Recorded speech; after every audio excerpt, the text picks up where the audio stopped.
Hello ಗೆಳೆಯರೇ, ತಮಗೆಲ್ಲರಿಗೂ ಲಾ ಎಕ್ಸಲೆನ್ಸ್ಗೆ ಸ್ವಾಗತ. ಈ ದಿನ ನಾವು ಜನವರಿ 28, 2022 ಕನ್ನಡದಲ್ಲಿ ಹಿಂದೂ ದಿನಪತ್ರಿಕೆ ವಿಶ್ಲೇಷಣೆಯನ್ನು ಮಾಡಲಿದ್ದೇವೆ. ಸ್ನೇಹಿತರೆ, ಇಲ್ಲೊಂದು ಪ್ರಮುಖವಾದ ಪ್ರಕಟಣೆ ಇದೆ. ನಮ್ಮ ಲಾ ಎಕ್ಸ್ ಬೆಂಗಳೂರು ಸ್ಥಾಪನೆಯಾಗಿ 3 ವಸಂತಗಳು ಕಳೆದಿವೆ. ಅದಕ್ಕೋಸ್ಕರ ನಿಮಗೆ ಯೂಟ್ಯೂಬ್ ಎಜುಕೇಟರ್ಸ್ಗಳನ್ನು ಭೇಟಿಯಾಗುವಂಥ ಒಂದು ಆಪರ್ಚುನಿಟಿ ನೀಡಲಾಗಿದೆ. ಇದೇ ತಿಂಗಳು 30 ಜನವರಿ 2022 ನೀವು ಯೂಟ್ಯೂಬ್ ಎಜುಕೇಟರ್ಗಳನ್ನು ಮೀಟ್ ಮಾಡಬಹುದು. ಸೊ ಇದಕ್ಕೆ ಸಂಬಂಧಪಟ್ಟಂತೆ ಹೆಚ್ಚಿನ ಮಾಹಿತಿ ಬೇಕಾದರೆ ಈ ನಂಬರ್ಗೆ ಕಾಲ್ ಮಾಡಿ QR ಕೋಡನ್ನು ಸ್ಕ್ಯಾನ್ ಮಾಡುವುದರ ಮುಖಾಂತರವಾಗಿ ರಿಜಿಸ್ಟರ್ ಮಾಡಿಕೊಡಿ. ಈ ದಿನದ quote, life should be great rather than long ಎನ್ನುವಂಥದ್ದು. ಇದನ್ನು ಡಾಕ್ಟರ್ BR ಅಂಬೇಡ್ಕರ್ ಅವರು ಹೇಳಿದ್ದಾರೆ. ಡಾಕ್ಟರ್ BR ಅಂಬೇಡ್ಕರ್ ಅವರಿಗೆ ಸಮಾನತೆಯ ಶಿಲ್ಪಿ, ಆಧುನಿಕ ಮನು ಮತ್ತು ಸಂವಿಧಾನ ಶಿಲ್ಪಿ ಅಂತೇಳಿ ಕರಿತೇವೆ. ಈ ದಿನದ ಪ್ರಿಲಿಮ್ಸ್ ಕ್ವಶನನ್ನು ನೋಡ್ಕೊಳ್ಳೋದಾದರೆ, why is the plant called senna spectabilis often mentioned in the news ಅಂತಕ್ಕಂಥದ್ದು. ಆಪ್ಷನ್ ಈ ರೀತಿಯಾಗಿದೆ. It is a threat to the native flora in the southern states of India. It is the widely used in cultural practice of northeastern India. It is a new species discovered in the Himalayan region. It is identified as critically endangered plant species by IUCN. ಸರಿಯಾದ ಉತ್ತರ ಯಾವುದು ಅಂತ guess ಮಾಡಿದಿರಾ? So ಸರಿಯಾದ ಉತ್ತರ, it is a threat to native flora in the southern states of India ಅಂತಕ್ಕಂಥದ್ದು. ಸ್ಪೆನ್ನಾ ಸ್ಪೆಕ್ಟಾಬಿಲಿಸ್ ಕರೆಕ್ಟಾಗಿ ನೆನಪಲ್ಲಿ ಇಟ್ಕೊಬೇಕು. UPSC ಎಕ್ಸಾಮ್ ಪರ್ಸ್ಪೆಕ್ಟಿವಲ್ಲಿ ತುಂಬ ಇಂಪಾರ್ಟೆಂಟು. ಈ ದಿನದ ಮೊದಲನೇ article, central Asia meet forms Afghan group ಎನ್ನುವಂಥದ್ದು. ಈ ಒಂದು ಆರ್ಟಿಕಲನ್ನು ನಾವು ಇಂಟರ್ನ್ಯಾಷನಲ್ ರಿಲೇಷನ್ಶಿಪ್, ಅಂತಾರಾಷ್ಟ್ರೀಯ ಸಂಬಂಧಗಳು ಎನ್ನುವಂತಹ ಪಠ್ಯಕ್ರಮದ ಅಡಿಯಲ್ಲಿ ನೋಡ್ಕೊಳ್ಬೋದು. ಇಲ್ಲಿ bilateral groupings, regional groupings and international groupings ಎನ್ನುವಂಥದ್ದಿದೆ. ದ್ವಿಪಕ್ಷೀಯ ಗುಂಪುಗಾರಿಕೆ ಅಥವಾ ಗುಂಪು, ಪ್ರಾದೇಶಿಕ ಗುಂಪುಗಾರಿಕೆ ಮತ್ತು ಅಂತಾರಾಷ್ಟ್ರೀಯ ಗುಂಪುಗಾರಿಕೆ ಎನ್ನುವಂತಹ ಪಠ್ಯಕ್ರಮ ಇದೆ. ಇಲ್ಲಿ 3 ಪಾಯಿಂಟ್ಸ್ಗಳು ನಮಗೆ ಇಂಪಾರ್ಟೆಂಟ್ ಆಗ್ತವೆ. ಒಂದು ಅಫ್ಘಾನ್ ಗ್ರೂಪ್ ಎನ್ನುವಂಥದ್ದು, ಇನ್ನೊಂದು ಸೆಂಟ್ರಲ್ ಏಷ್ಯಾ ಎನ್ನುವಂಥದ್ದು, ಜೊತೆಗೆ ಕನೆಕ್ಟಿವಿಟಿ ಎನ್ನುವಂಥದ್ದು. ಮೊಟ್ಟ ಮೊದಲನೇದಾಗಿ 2022 ಗಣರಾಜ್ಯೋತ್ಸವ ದಿನದ ಆಚರಣೆಗೆ ಅತಿಥಿಗಳನ್ನು ಕರೆಯುವಂತಹ ಒಂದು ಸಂಪ್ರದಾಯ ನಮ್ಮಲ್ಲಿದೆ. ಸೊ ಹಾಗಾಗಿ 73ನೇ ಗಣರಾಜ್ಯೋತ್ಸವದ ಸವಿನೆನಪಿಗಾಗಿ ಮಧ್ಯ ಏಷ್ಯಾ ರಾಷ್ಟ್ರಗಳನ್ನು, ಏನು ನಾವು ಮಧ್ಯಪ್ರಾಚ್ಯ ರಾಷ್ಟ್ರಗಳು ಅಂತ ಏನು ಕರಿತೀವಲ್ವ, ಆ ಮಧ್ಯಪ್ರಾಚ್ಯ ರಾಷ್ಟ್ರಗಳು, ಸೆಂಟ್ರಲ್ ಏಷ್ಯಾ ರಾಷ್ಟ್ರಗಳನ್ನು ನಾವು ಗೆಸ್ಟಾಗಿ ಕರೆದಿದ್ವಿ. ಸೊ ಹಾಗಾಗಿ ಇಲ್ಲಿ ಗೆಸ್ಟಾಗಿ ಕರೆದಿರ್ತಕ್ಕಂತಹ ಸೆಂಟ್ರಲ್ ಏಷ್ಯಾ ಜೊತೆಗೆ ವರ್ಚುವಲ್ ಆಗಿ ಮೀಟಿಂಗ್ನ ಮುಖಾಂತರವಾಗಿ ಭಾರತದ ಪ್ರಧಾನಿಯವರು ಮೀಟಿಂಗನ್ನು ಹೆಲ್ಡ್ ಮಾಡಿದ್ದಾರೆ. ಈ ಮೀಟಿಂಗ್ನಲ್ಲಿ ಅಫ್ಘಾನ್ ಗ್ರೂಪಿಂಗ್ ಬಗ್ಗೆ, ಜೊತೆಗೆ ಭಾರತ ಮತ್ತು ಸೆಂಟ್ರಲ್ ಏಷ್ಯಾ ದೇಶಗಳ ನಡುವೆ ಇರುವಂತಹ ಕನೆಕ್ಟಿವಿಟಿ, ಸಂಪರ್ಕಕ್ಕೆ ಕುರಿತಾಗಿ ಈ ಒಂದು ಆರ್ಟಿಕಲ್ ಹೇಳ್ತಾ ಇದೆ.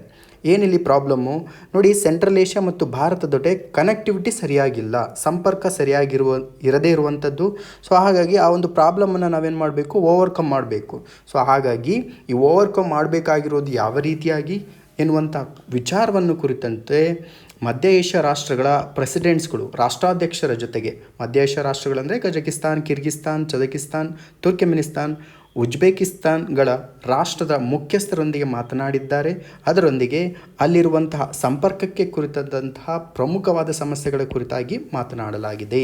ಇದರೊಂದಿಗೆ ಅಫ್ಘಾನಿಸ್ತಾನ ವಿಚಾರಕ್ಕೆ ಬಂದಾಗ ಸೇಮ್ ಕನ್ಸರ್ನ್ಸನ್ನು ಹೊಂದಿರಬೇಕು, ಜೊತೆಗೆ ಸೇಮ್ ಆಬ್ಜೆಕ್ಟಿವ್ಸ್ಗಳನ್ನು ಹೊಂದಿರಬೇಕು ಎನ್ನುವಂಥ ವಿಚಾರವನ್ನು ಕೂಡ ಇಲ್ಲಿ ಮಾತನಾಡಲಾಗಿದೆ. ಸೊ ಆ ಒಂದು ಉದ್ದೇಶಗಳನ್ನು, ಕನ್ಸರ್ನ್ಸ್ ಅಂದರೆ ಕಾಳಜಿ, ಆಬ್ಜೆಕ್ಟಿವ್ಸ್ ಅಂದರೆ ಉದ್ದೇಶಗಳು, ಅವುಗಳನ್ನು ಈಡೇರಿಸಿಕೊಳ್ಳೋದಕ್ಕಾಗಿ ಜಾಯಿಂಟ್ ವರ್ಕಿಂಗ್ ಗ್ರೂಪ್ಸ್ಗಳನ್ನು ನಾವು ಸ್ಟಾರ್ಟ್ ಮಾಡಬೇಕು ಎನ್ನುವಂಥ ವಿಚಾರವನ್ನು ಇಲ್ಲಿ ಪ್ರಸ್ತಾಪ ಮಾಡಲಾಗಿದೆ. ಈ ರೀತಿಯಾಗಿ ಅಫ್ಘಾನ್ ಗ್ರೂಪಿಂಗ್ಗಳನ್ನು ಮಾಡುವುದರ ಮುಖಾಂತರ ಅಫ್ಘಾನಲ್ಲಿ ಕ್ರಿಯೇಟ್ ಆಗಿರುವಂತಹ ಪ್ರಾಬ್ಲಮಿಂದಾಗಿ ಹ್ಯುಮ್ಯಾನಿಟೇರಿಯನ್ ಅಸಿಸ್ಟೆನ್ಸನ್ನು ನಾವು ಕೊಡಬೇಕು. ಈ ಹ್ಯುಮ್ಯಾನಿಟೇರಿಯನ್ ಅಸಿಸ್ಟೆನ್ಸನ್ನು ಕೊಡುವಂತಹ ವಿಚಾರಕ್ಕೆ ಸಂಬಂಧಪಟ್ಟಂತೆ ಎಲ್ಲ ಸೆಂಟ್ರಲ್ ಏಷ್ಯನ್ ನೇಷನ್ಸ್ಗಳನ್ನು ಒಂದೇ ರೀತಿಯಾದ ಕಾಳಜಿಯನ್ನು ಹೊಂದಿರಬೇಕು, ಆಬ್ಜೆಕ್ಟಿವ್ಸ್ಗಳನ್ನು ಹೊಂದಿರಬೇಕು. ಆದರೆ ಆ ಕಾಳಜಿ ಮತ್ತು ಆಬ್ಜೆಕ್ಟಿವ್ಸ್ಗಳು ದೊಡ್ಡ ಪ್ರಮಾಣದಲ್ಲಿರಬೇಕು ಎನ್ನುವಂಥ ವಿಚಾರವನ್ನು ಇಲ್ಲಿ ಪ್ರಸ್ತಾಪಿಸಲಾಗಿದೆ. ನಂತರದಲ್ಲಿ ಈ ಅಫ್ಘಾನಿಸ್ತಾನಕ್ಕೆ ಸಂಬಂಧಪಟ್ಟಂತೆ ಹ್ಯುಮ್ಯಾನಿಟೇರಿಯನ್ ಅಸಿಸ್ಟೆನ್ಸ್ ಯಾವ ರೀತಿಯಾಗಿರಬೇಕು, ಇಲ್ಲಿ ಟ್ರೂ ರೆಪ್ರೆಸೆಂಟೇಟಿವ್ ಮತ್ತು ಇನ್ಕ್ಲೂಸಿವ್ ಗೌರ್ಮೆಂಟನ್ನು ಬೇಗನೆ ಸ್ಟಾರ್ಟ್ ಮಾಡಬೇಕು. ಎಲ್ಲಿ? ಅಫ್ಘಾನಿಸ್ತಾನದಲ್ಲಿ. ಅದರೊಂದಿಗೆ ಟೆರರಿಸಮ್ಗೆ ಸಂಬಂಧಪಟ್ಟಂತೆ ನಾವೇನು ಮಾಡಬೇಕು, ಹೋರಾಟವನ್ನು ಮಾಡಬೇಕು. ಜೊತೆಗೆ ಡ್ರಗ್ ಟ್ರಾಫಿಕಿಂಗನ್ನು, ಅಂದರೆ ಡ್ರಗ್ನ ಕಳ್ಳ ಸಾಗಾಣಿಕೆಯನ್ನು ತಡಿಬೇಕು. ಜೊತೆಗೆ ಮಹಿಳೆಯರ ರೈಟ್ಸ್ಗಳನ್ನು ಸಂರಕ್ಷಿಸಬೇಕು. ಮಹಿಳೆಯರ ಜೊತೆಗೆ ಮಕ್ಕಳ ಮತ್ತು ಅಲ್ಪಸಂಖ್ಯಾತರ, ಮೈನಾರಿಟೀಸ್ ಅಂದರೆ ಏನು, ಅಲ್ಪಸಂಖ್ಯಾತರ ಒಂದು ರೈಟ್ಸ್ಗಳನ್ನು ನಾವೇನು ಮಾಡಬೇಕು, ಸಂರಕ್ಷಣೆ ಮಾಡಬೇಕು ಎನ್ನುವಂಥ ವಿಚಾರವನ್ನು ಇಲ್ಲಿ ಪ್ರಸ್ತಾಪಿಸಲಾಗಿದೆ. ಮುಂದುವರೆದಂತೆ ಪ್ರಧಾನಿಯವರು ಅಫ್ಘಾನಿಸ್ತಾನಕ್ಕೆ ಸಂಬಂಧಪಟ್ಟಂತೆ ಕೆಲವೊಂದು ಡೆವಲಪ್ಮೆಂಟ್ ಕನ್ಸರ್ನ್ಸ್ಗಳನ್ನು ಹೊಂದಿದ್ದೇವೆ, ಎಲ್ಲರೂ ಕೂಡ ಒಂದೇ ರೀತಿಯಾಗಿ ಹೊಂದಿದ್ದೇವೆ. ಅದರೊಂದಿಗೆ ಈ ಮ್ಯೂಚುವಲ್ ಕೋಆಪರೇಷನ್ ಅನ್ನೋದು ತುಂಬ ಇಂಪಾರ್ಟೆಂಟು. ಈ ಒಂದು ನಿಟ್ಟಿನಲ್ಲಿ ಭಾರತ ಸಕ್ಸಸ್ಸನ್ನು ಸಾಧಿಸಿದೆ. ರೀಜನಲ್ ಸೆಕ್ಯೂರಿಟಿ ಮತ್ತು ಸ್ಟೆಬಿಲಿಟಿಗೆ ಸಂಬಂಧಪಟ್ಟಂತೆ ಅಂದರೆ ಪ್ರಾದೇಶಿಕ ಭದ್ರತೆ ಮತ್ತು ಸ್ಥಿರತೆಗೆ ಸಂಬಂಧಪಟ್ಟಂತೆ ಭಾರತ ತುಂಬ ಪ್ರಮುಖವಾದ ಪಾತ್ರವನ್ನು ವಹಿಸಿದೆ. ಯಾವುದರ ಮುಖಾಂತರವಾಗಿ? ಮ್ಯೂಚುವಲ್ ಕೋಆಪರೇಷನ್ ಮುಖಾಂತರವಾಗಿ ಅಂತ ಹೇಳಿದ್ದಾರೆ. ಇದರೊಂದಿಗೆ ಸೆಂಟ್ರಲ್ ಏಷ್ಯಾ ಮತ್ತು ಭಾರತದೊಂದಿಗೆ ಸಂಪರ್ಕವನ್ನು ಹೆಚ್ಚಾಗಿ ಹೊಂದಲು ನಾವೇನು ಮಾಡಬೇಕು? ಪದೇ ಆ್ಯನ್ಯುವಲ್ ಮೀಟಿಂಗ್ಸ್ಗಳನ್ನು ಜೊತೆಗೆ ಬಯಾನ್ಯುವಲ್ ಸಮ್ಮಿಟ್ಸ್ಗಳನ್ನು ಮಾಡಬೇಕು ಎನ್ನುವಂಥ ವಿಚಾರವನ್ನು ಇಲ್ಲಿ ಪ್ರಸ್ತಾಪಿಸಲಾಗಿದೆ. ನಂತರದಲ್ಲಿ ಈ ಒಂದು ಬಯಾನ್ಯುವಲ್ ಮೀಟಿಂಗ್ಸ್ನ ಮಾಡುವುದರ ಮುಖಾಂತರ ಕೋಆಪರೇಷನ್ ಬಲವಾಗುತ್ತದೆ. ಅಂದರೆ ಕೋಆಪರೇಷನ್ ಅಂದರೆ ಸಹಕಾರ ಘನೀಕರಣಗೊಳ್ಳುತ್ತದೆ, ಬಲಗೊಳ್ಳುತ್ತದೆ. ಜೊತೆಗೆ ಪೊಲಿಟಿಕಲ್ ಮತ್ತು ಡೆವಲಪ್ಮೆಂಟಿಗೆ ಸಂಬಂಧಪಟ್ಟಂತೆ partnership, trade, connectivity, culture, tourism, security ವಿಷಯಗಳ ಸಂಬಂಧಪಟ್ಟಂತೆ ಈ ಸಂಬಂಧಗಳು ಜೊತೆಗೆ ಮತ್ತೆ ಸ್ಟ್ರಾಂಗರ್ ಆಗ್ತವೆ. ಇದರಲ್ಲಿ ಮತ್ತು ಅಭಿವೃದ್ಧಿಯನ್ನು ನಾವು ಕಾಣ್ತೇವೆ ಎನ್ನುವಂಥ ವಿಚಾರವನ್ನು ಹೇಳಿದೆ. ಮುಂದುವರಿದಂತೆ 2 ಪಾಯಿಂಟ್ಸನ್ನು ಹೇಳ್ತೀನಿ, ಕರೆಕ್ಟಾಗಿ ನೋಟ್ ಡೌನ್ ಮಾಡ್ಕೊಳ್ಳಿ. ಸೆಂಟ್ರಲ್ ಏಷ್ಯಾ ಸೆಂಟರನ್ನು ಸ್ಥಾಪನೆ ಮಾಡಬೇಕು. ಜೊತೆಗೆ ಜಾಯಿಂಟ್ ವರ್ಕಿಂಗ್ ಗ್ರೂಪನ್ನು ನಾವೇನು ಮಾಡಬೇಕು? ಫ್ರೇಮ್ ಮಾಡಬೇಕು. ಯಾವ 2 ವಿಚಾರಕ್ಕೆ ಸಂಬಂಧಪಟ್ಟಂತೆ? ಒಂದು ಅಫ್ಘಾನಿಸ್ತಾನಕ್ಕೆ ಸಂಬಂಧಪಟ್ಟಂತೆ, ಎಗೇನ್ ಎರಡನೇದು ಚಾಬಹಾರ್ ಪೋರ್ಟಿಗೆ ಸಂಬಂಧಪಟ್ಟಂತೆ. ಈ 2 ಪಾಯಿಂಟ್ಸ್ಗಳು ನೆನಪಲ್ಲಿಟ್ಕೊಳ್ಳಿ. ಮುಂದುವರೆದಂತೆ ಈ ಸೆಂಟ್ರಲ್ ಏಷ್ಯನ್ ಕಂಟ್ರೀಸ್ಗಳು ಲ್ಯಾಂಡ್ ಲಾಕ್ಡ್ ಕಲ್ಚರನ್ನು ಹೊಂದಿರುವ ಒಂದು ಉದ್ದೇಶದಿಂದ ಇಲ್ಲಿ ಮ್ಯೂಚುವಲ್ ಕನೆಕ್ಟಿವಿಟಿ ನಮಗೆ ಇಂಪಾರ್ಟೆಂಟು, ಪರಸ್ಪರ ಸಂಪರ್ಕ ಎನ್ನುವಂಥ ವಿಷಯ ನಮಗೆ ಇಂಪಾರ್ಟೆಂಟು. ಈ ಒಂದು ನಿಟ್ಟಿನಲ್ಲಿ ನಾವೇನು ಮಾಡಬೇಕು? ಡೆವಲಪ್ಮೆಂಟನ್ನು ಮಾಡಬೇಕು. ಹೀಗೆ ಡೆವಲಪ್ಮೆಂಟ್ ಮಾಡಿದ್ರೆ ಮಾತ್ರ ಸೆಂಟ್ರಲ್ ಏಷ್ಯಾ ಅಥವಾ ಮಧ್ಯಪ್ರಾಚ್ಯ ರಾಷ್ಟ್ರಗಳ ಜೊತೆಗೆ ನಾವು ಸರಿಯಾದ ಪ್ರಮಾಣದಲ್ಲಿ ಸಂಬಂಧವನ್ನು ಹೊಂದಬಹುದು ಎನ್ನುವಂಥ ವಿಚಾರವನ್ನು ಇಲ್ಲಿ ಪ್ರಸ್ತಾಪಿಸಲಾಗಿದೆ. ಸೊ ಕಾಮೆಂಟಲ್ಲಿ ನಿಮಗೆ ಲ್ಯಾಂಡ್ ಲಾಕ್ಡ್ ಕಂಟ್ರೀಸ್ ಅಂದರೆ ನಿಮಗೆ ಗೊತ್ತಿದೆ, ಆದರೆ ಡಬಲ್ ಲ್ಯಾಂಡ್ ಲಾಕ್ಡ್ ಕಂಟ್ರೀಸ್ ಅಂದರೆ ಯಾವುದು, ಯಾವ ರಾಷ್ಟ್ರ ಅಂತೇಳಿ ಕಾಮೆಂಟ್ ಸೆಕ್ಷನಲ್ಲಿ ಕಾಮೆಂಟ್ ಮಾಡಿ. ಇದರೊಂದಿಗೆ ಗಣರಾಜ್ಯ, ರಿಪಬ್ಲಿಕ್ ಅಂತ ಕರಿತೀವಲ್ವ, ಈ ರಿಪಬ್ಲಿಕ್ ಅಂದರೆ ಮೀನಿಂಗ್ ಏನು ಎನ್ನುವಂಥ ವಿಷಯವನ್ನು ನೀವು ಕಾಮೆಂಟ್ ಸೆಕ್ಷನಲ್ಲಿ ಕಾಮೆಂಟ್ ಮಾಡಿ. ಮುಂದುವರೆದಂತೆ ಇದೇ ಆರ್ಟಿಕಲ್ಗೆ ಸಂಬಂಧಪಟ್ಟಂತೆ 2 ಪ್ರಮುಖವಾದಂತಹ ಮಾಹಿತಿಯನ್ನು ನೀವು ಗಮನದಲ್ಲಿಟ್ಕೊಬೇಕು. ಒಂದು ಚಾಬಹಾರ್ ಪೋರ್ಟ್ ಅಂತಕ್ಕಂಥದ್ದು. ಈ ಒಂದು ಪೋರ್ಟನ್ನು ಭಾರತ ಮತ್ತು ಇರಾನ್ ಇವೆರಡು ದೇಶಗಳ ನಡುವೆ ವ್ಯಾಪಾರವನ್ನು ಇನ್ಕ್ರೀಸ್ ಮಾಡೋದಕ್ಕೆ, ಡೆವಲಪ್ಮೆಂಟ್ ಮಾಡೋದಕ್ಕೆ ಇಂಟ್ರೊಡ್ಯೂಸ್ ಮಾಡಿರ್ತಕ್ಕಂತಹ ಒಂದು ಪೋರ್ಟ್ ಆಗಿದೆ. ಭಾರತ ದೇಶ ಇರಾನ್ ದೇಶದಲ್ಲಿ ವ್ಯಾಪಾರದ ದೃಷ್ಟಿಯಿಂದ ಚಾಬಹಾರ್ ಪೋರ್ಟನ್ನು ಸ್ಥಾಪನೆ ಮಾಡಲಾಗಿದೆ. ಇದರೊಂದಿಗೆ ತಾಪಿ ಎನ್ನುವಂತಹ ಒಂದು ಗ್ಯಾಸ್ ಲೈನ್ ಪ್ರಾಜೆಕ್ಟನ್ನು ನೀವು ನೆನಪಲ್ಲಿಟ್ಕೊಬೇಕು. ಇದು 2015ರಲ್ಲಿ ಇನಾಗ್ರೇಷನ್ ಆಗಿದೆ. ಓಕೆ, ಮುಂದಿನ ಹಂತದಲ್ಲಿ ತಾಪಿ ವಿಷಯಕ್ಕೆ ಸಂಬಂಧಪಟ್ಟಂತೆ ತಾಪಿ ಫುಲ್ ಫಾರ್ಮನ್ನು ನಿಮಗೆ ಎಕ್ಸಾಮ್ಸ್ಗಳಲ್ಲಿ ಕೇಳಿದರೆ ತುರ್ಕಮೆನಿಸ್ತಾನ್, ಅಫ್ಘಾನಿಸ್ತಾನ್, ಪಾಕಿಸ್ತಾನ್ ಮತ್ತು ಇಂಡಿಯಾ ಎನ್ನುವಂತಹ ವಿಚಾರವನ್ನು ನೀವಿಲ್ಲಿ ಗಮನದಲ್ಲಿಟ್ಕೊಬೇಕು. ಮುಂದುವರೆದಂತೆ ಇಲ್ಲಿ ಈ ಒಂದು ಸೆಂಟ್ರಲ್ ಏಷ್ಯಾಕ್ಕೆ ಸಂಬಂಧಪಟ್ಟಂತೆ ಒಂದು ಮ್ಯಾಪಿಂಗನ್ನು ಕೊಡಲಾಗಿದೆ. ಈ ಮ್ಯಾಪಿಂಗು ನಿಮಗೆ UPSC ಎಕ್ಸಾಮ್ ಪರ್ಸ್ಪೆಕ್ಟಿವಲ್ಲಿ ತುಂಬ ಇಂಪಾರ್ಟೆಂಟು. ನೋಡಿ, ಇಲ್ಲಿ ಕಜಕಿಸ್ತಾನ್ ಎನ್ನುವಂತಹ ಒಂದು ದೇಶವಿದೆ, ಜೊತೆಗೆ ಉಜ್ಬೇಕಿಸ್ತಾನ್, ಜೊತೆಗೆ ತುರ್ಕಮೆನಿಸ್ತಾನ್, ಕಿರ್ಗಿಸ್ತಾನ್, ತಜಕಿಸ್ತಾನ್, ಜೊತೆಗೆ ಅಫ್ಘಾನಿಸ್ತಾನ್ ಎನ್ನುವಂಥದ್ದು. ಇಲ್ಲಿ ಕ್ಯಾಸ್ಪಿಯನ್ ಸಿ ಇದೆ, ರಷ್ಯಾ ಇದೆ, ಜೊತೆಗೆ ಚೀನಾ ಇದೆ, ಪಾಕಿಸ್ತಾನ ಇದೆ, ಇಂಡಿಯಾ ಇದೆ, ಇರಾನ್ ದೇಶ ಇದೆ. ನಂತರದಲ್ಲಿ air India back in Tata group anger ಎನ್ನುವಂಥದ್ದು. ಈ ಒಂದು ಆರ್ಟಿಕಲನ್ನು ನಾವು ಇಂಡಿಯನ್ ಎಕಾನಮಿ ಎನ್ನುವಂತಹ ಒಂದು ಪಠ್ಯಕ್ರಮದ ಅಡಿಯಲ್ಲಿ ನೋಡ್ಕೊಳ್ಬೋದು. ಇಲ್ಲಿ government transfer shares Tata Sons to Talace ಅಂತಕ್ಕಂಥದ್ದು.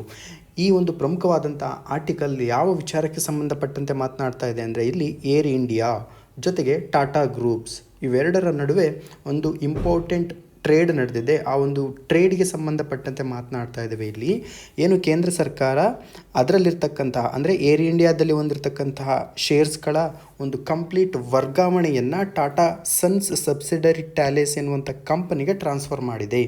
ಸೊ ಏರ್ ಇಂಡಿಯಾ ಎನ್ನುವಂತಹ ಒಂದು ಪಬ್ಲಿಕ್ ಸೆಕ್ಟರ್ ಅಂಡರ್ಟೇಕಿಂಗ್ಸ್ 1953ರಿಂದನೂ ಕೂಡ ಕೆಲಸ ಮಾಡ್ಕೊಳ್ತಾ ಬಂದಿದೆ. ಡ್ಯೂ ಟು ಸಮ್ ಲಾಸಸ್, ಅದು ಸ್ವಲ್ಪ ನಷ್ಟವನ್ನು ಅನುಭವಿಸುತ್ತಿರುವಂತಹ ಕಾರಣದಿಂದಾಗಿ ಅಲ್ಲಿರುವಂತಹ ಕೆಲವೊಂದು ಶೇರ್ಸ್ಗಳನ್ನು ಕಂಪ್ಲೀಟಾಗಿ ಟಾಟಾ ಸನ್ಸ್ ಸಬ್ಸಿಡರಿ ಟ್ಯಾಲೇಸ್ ಕಂಪನಿಗೆ ಟ್ರಾನ್ಸ್ಫರ್ ಮಾಡಿದೆ ಎನ್ನುವಂಥ ವಿಚಾರವನ್ನು ಇಲ್ಲಿ ಪ್ರಸ್ತಾಪಿಸಲಾಗಿದೆ. ಇದರೊಂದಿಗೆ ಇಲ್ಲಿ 2 ಪಾಯಿಂಟ್ಸ್ಗಳನ್ನು ನೀವು ನೆನಪಲ್ಲಿಟ್ಕೊಬೇಕು. ಒಂದು ಡಿಸ್ಇನ್ವೆಸ್ಟ್ಮೆಂಟ್ ಅಂತ ಕರಿತೀವಿ, ಹೂಡಿಕೆ ಹಿಂತೆಗೆತ ಅಂತ ಕರಿತೀವಿ. ನೋಡಿ, ಯಾವುದಾದ್ರೂ ಒಂದು ಕಂಪನಿ ಭಾರತ ಸರ್ಕಾರದ ಅಡಿಯಲ್ಲಿ ಬಂತು ಅಂದರೆ ಅದು ಸೈಮಲ್ಟೇನಿಯಸ್ ಆಗಿ ಕ್ರಮವಾಗಿ ಲಾಸನ್ನು ಇನ್ಕರ್ ಮಾಡ್ತಾ ಇದ್ದರೆ, ಲಾಸನ್ನು ಪಡಿತಾ ಇದ್ದರೆ ಆ ಸಂದರ್ಭದಲ್ಲಿ ಗವರ್ನಮೆಂಟ್ ಏನು ಮಾಡುತ್ತೆ, ಪ್ರೈವೇಟ್ ಪಾರ್ಟೀಸ್ಗಳಿಗೆ ಇಷ್ಟು ಪ್ರಮಾಣದಲ್ಲಿ ಮಾರಿಬಿಡುತ್ತೆ, ಸೆಲ್ ಮಾಡಿಬಿಡುತ್ತೆ. ಇದನ್ನೇ ನಾವು ಡಿಸ್ಇನ್ವೆಸ್ಟ್ಮೆಂಟ್ ಅಂತ ಕರಿತೀವಿ. ಈ ಏರ್ ಇಂಡಿಯಾಗೆ ಸಂಬಂಧಪಟ್ಟಂತೆಯೂ ಕೂಡ ಇಲ್ಲಿ ಭಾರತ ದೇಶ ಮಾಡಿರೋದು ಡಿಸ್ಇನ್ವೆಸ್ಟ್ಮೆಂಟೇ. ಅಂದರೆ 100% ಏರ್ ಇಂಡಿಯಾದಲ್ಲಿರುವಂತಹ ಶೇರ್ಸ್ಗಳನ್ನು ಸ್ವಲ್ಪ ಪ್ರಮಾಣದಲ್ಲಿ 50%ಅನ್ನು ಏನು ಮಾಡೋದು, ಡಿಸ್ಇನ್ವೆಸ್ಟ್ಮೆಂಟ್ ಮುಖಾಂತರವಾಗಿ, ಹೂಡಿಕೆ ಹಿಂತೆಗೆತದ ಮುಖಾಂತರವಾಗಿ ಇತರೆ ಕಂಪನಿಗಳಿಗೆ, ಖಾಸಗಿ ಕಂಪನಿಗಳಿಗೆ ಸೇಲ್ ಮಾಡುವಂಥದ್ದನ್ನೇ ನಾವು ಹೂಡಿಕೆ ಹಿಂತೆಗೆತ ಅಂತ ಕರಿತೀವಿ. ನೋಟ್ ಡೌನ್ ಮಾಡ್ಕೊಬೇಕು. ಇದರೊಂದಿಗೆ air India express, air India ಜೊತೆಗೆ ಏರ್ ಇಂಡಿಯಾ ಸ್ಯಾಟ್ಸ್ ಎನ್ನುವಂತಹ ಒಂದು ಬೇಸ್ ಕಂಪನಿ ಅಡಿಯಲ್ಲಿ ಅಥವಾ ಗ್ರೌಂಡ್ ಹ್ಯಾಂಡ್ಲಿಂಗ್ ಕಂಪನಿ ಅಡಿಯಲ್ಲಿ 50% ಸ್ಟೇಕನ್ನು ಹೊಂದಿತ್ತು. ಇದು ಕಂಪ್ಲೀಟಾಗಿ ಯಾವ ಗ್ರೂಪಿಗೆ ಹೋಗಿದೆ? ಈಗ ಟಾಟಾ ಗ್ರೂಪಿಗೆ ಹೋಗಿದೆ ಎನ್ನುವಂಥ ವಿಚಾರ. ಜೊತೆಗೆ ಇಲ್ಲಿ ಟಾಟಾ ಸನ್ಸ್ನ ಚೇರ್ಮನ್ ಯಾರು ಅಂತ ಕ್ವಶನನ್ನು ಕೇಳಿದೆ, ಎನ್ ಚಂದ್ರಶೇಖರನ್ ಎನ್ನುವಂಥದ್ದನ್ನು ನೆನಪಿಟ್ಕೊಬೇಕು. ಜೊತೆಗೆ ಇಲ್ಲಿ ಪ್ರೋಸೆಸ್ಗಳು ನಡೆದಿದೆ. 1932ರಲ್ಲಿ ಮೊಟ್ಟ ಮೊದಲ ಬಾರಿಗೆ JRD ಟಾಟಾ ಅವರು ಟಾಟಾ ಏರ್ಲೈನ್ಸ್ಗೆ ಸಂಬಂಧಪಟ್ಟಂತೆ ಒಂದು ವಿಮಾನವನ್ನು ಹೊರಹಾಕಿದರು. ಜೊತೆಗೆ 1953ರಲ್ಲಿ ಏರ್ ಇಂಡಿಯಾ ಏನಾಗುತ್ತೆ, ನ್ಯಾಷನಲೈಸೇಷನ್ ಆಗುತ್ತೆ. ನ್ಯಾಷನಲೈಸೇಷನ್ ಹಾಕುವುದರ ಮುಖಾಂತರವಾಗಿ ಅಂತಿಮವಾಗಿ ಜನವರಿ 22 ಗವರ್ನಮೆಂಟು 100% ಸ್ಟೇಕಿಗೋಸ್ಕರ 100% ಒಂದು ಅಮೌಂಟಿಗೋಸ್ಕರ ಬಿಡ್ಡನ್ನು ಇಂಟ್ರೊಡ್ಯೂಸ್ ಮಾಡುತ್ತೆ. ಫೈನಲ್ ಆಗಿ ಅಕ್ಟೋಬರ್ 8, 2021ರಂದು ಟಾಟಾ ಗ್ರೂಪು 18,000 ಕೋಟಿ ಬಿಡ್ಡಿಗೆ ಈ ಒಂದು ಗ್ರೂಪನ್ನು ಕೊಂಡುಕೊಳ್ಳುತ್ತೆ. ಫೈನಲ್ ಆಗಿ ಜನವರಿ 22, 2022ರಲ್ಲಿ ಟಾಟಾ ಗ್ರೂಪ್ಸ್ ಅಲ್ಟಿಮೇಟ್ ಆಗಿ ಓನರ್ಶಿಪ್ಪನ್ನು ಪಡ್ಕೊಳ್ಳುತ್ತೆ. ಮುಂದಿನ article, no need for third party in LAC talks, China ಎನ್ನುವಂಥದ್ದು. ಈ ಒಂದು ಆರ್ಟಿಕಲನ್ನು ನಾವು ಇಂಟರ್ನ್ಯಾಷನಲ್ ರಿಲೇಷನ್ಶಿಪ್ ಅಥವಾ ಇಂಟರ್ನಲ್ ಸೆಕ್ಯೂರಿಟಿ ಎನ್ನುವಂಥ ವಿಶೇಷ ಪಠ್ಯಕ್ರಮದ ಅಡಿಯಲ್ಲಿ ನೋಡ್ಕೊಳ್ಬೋದು. ಇಲ್ಲಿ ಭಾರತ ಮತ್ತು ಚೀನಾದ ನಡುವೆ ಏನು ಗಲಭೆ ನಡೀತಾ ಇದೆಯಲ್ಲ, ಈ ಒಂದು ಸಂದರ್ಭದಲ್ಲಿ ಮೂರನೇ ವ್ಯಕ್ತಿಗಳಿಗೆ ಅವಕಾಶಗಳಿಲ್ಲ. ಥರ್ಡ್ ಪಾರ್ಟಿಗೆ ಯಾವುದೇ ರೀತಿಯಾಗಿರ್ತಕ್ಕಂಥ ಅವಕಾಶವಿಲ್ಲ. ಏನೇ ವಿಷಯಕ್ಕೆ ಸಂಬಂಧಪಟ್ಟಂತೆ ಅಥವಾ ಗಡಿ ವಿಷಯಕ್ಕೆ ಸಂಬಂಧಪಟ್ಟಂತೆ ಭಾರತ ಮತ್ತು ಚೀನಾ ಎರಡು ರಾಷ್ಟ್ರಗಳೇ ಸರಿಪಡಿಸ್ಕೊಳ್ತವೆ. ಅಲ್ಲಿ ಯಾವುದೇ ರೀತಿಯಾದಂಥ ಮೂರನೇ ರಾಷ್ಟ್ರಕ್ಕೆ ಇಲ್ಲಿ ಆಸ್ಪದ ಇಲ್ಲ ಎನ್ನುವಂಥ ವಿಚಾರವನ್ನು ಈ ಒಂದು ಆರ್ಟಿಕಲ್ ಹೇಳ್ತಾ ಇದೆ. ಇಲ್ಲಿ 2 ಪಾಯಿಂಟ್ಸ್ಗಳನ್ನು ನೀವು ನೆನಪಲ್ಲಿ ಇಟ್ಕೊಳ್ಳಿ. ಒಂದು ಲೈನ್ ಆಫ್ ಕಂಟ್ರೋಲ್ ಮತ್ತು ಲೈನ್ ಆಫ್ ಆ್ಯಕ್ಚುಯಲ್ ಕಂಟ್ರೋಲ್ ಎನ್ನುವಂಥದ್ದು. ನೋಡಿ, ಲೈನ್ ಆಫ್ ಕಂಟ್ರೋಲ್ ಏನಂದರೆ ಭಾರತ ಮತ್ತು ಚೀನಾದ ನಡುವೆ ಇರುವಂತಹ ಗಡಿ ರೇಖೆ. ಲೈನ್ ಆಫ್ ಕಂಟ್ರೋಲ್ ಎನ್ನುವಂಥದ್ದು ಭಾರತ ಮತ್ತು ಪಾಕಿಸ್ತಾನದ ನಡುವೆ ಇರುವಂತಹ ಗಡಿ ರೇಖೆ. ಹಾಗಾದರೆ ಭಾರತ ಮತ್ತು ಚೀನಾದ ನಡುವೆ ಇರುವಂತಹ ಗಡಿ ರೇಖೆಯನ್ನು ಕೊರೆದವರು ಯಾರು? ಮ್ಯಾಕ್ಮೋಹನ್ ಅಂತ ಕರಿತೀವಿ, ಮ್ಯಾಕ್ಮೋಹನ್ ರೇಖೆ ಅಂತ ಕರಿತೀವಿ, ಅಥವಾ ಮ್ಯಾಕ್ಮೋಹನ್ ಲೈನ್ ಅಂತ ಕರಿತೀವಿ. ಅದೇ ರೀತಿ ಲೈನ್ ಆಫ್ ಕಂಟ್ರೋಲ್ ಭಾರತ ಮತ್ತು ಪಾಕಿಸ್ತಾನದ ನಡುವೆ ಇರುವಂತಹ ಲೈನು ರ್ಯಾಡ್ಕ್ಲಿಫ್ ರೇಖೆ ಅಂತ ಕರಿತೀವಿ. ಕರೆಕ್ಟಾಗಿ ನೆನಪಲ್ಲಿ ಇಟ್ಕೊಬೇಕು. ಇದರ ಜೊತೆಗೆ ಪಾಕಿಸ್ತಾನ ಮತ್ತು ಅಫ್ಘಾನಿಸ್ತಾನದ ನಡುವೆ ಇನ್ನೊಂದು ಲೈನ್ ಬರುತ್ತೆ. ಅದನ್ನು ನಾವು ಏನಂತ ಕರಿತೀವಿ? ಡ್ಯುರಾಂಡ್ ರೇಖೆ ಅಂತ ಕರಿತೀವಿ. ಸೊ ನೋಡಿ, ಈ ಡ್ಯುರಾಂಡ್ ರೇಖೆ ಅನ್ನುವಂಥದ್ದು ಪಾಕಿಸ್ತಾನ ಮತ್ತು ಅಫ್ಘಾನಿಸ್ತಾನ ಜೊತೆಗೆ ಅಫ್ಘಾನಿಸ್ತಾನ ಮತ್ತು ಭಾರತದ ನಡುವೆ ಒಂದು ಗಡಿ ರೇಖೆಯನ್ನು ನಿರ್ಮಾಣ ಮಾಡಿರ್ತಕ್ಕಂಥದ್ದು. ಈ 3 ಪಾಯಿಂಟ್ಸ್ಗಳನ್ನು ನೆನಪಲ್ಲಿ ಇಟ್ಕೊಳ್ಳಿ. ಇದರೊಂದಿಗೆ ಇಲ್ಲಿ ಹೇಳಬೇಕಾದ್ರೆ ಚೀನಾ ಗೌರ್ಮೆಂಟ್ ಏನು ಬ್ಲೇಮ್ ಮಾಡ್ತದೆ ಅಂದರೆ, ಇಲ್ಲಿ coercive diplomacy, it is a keyword, very very important, note down ಮಾಡ್ಕೊಬೇಕು.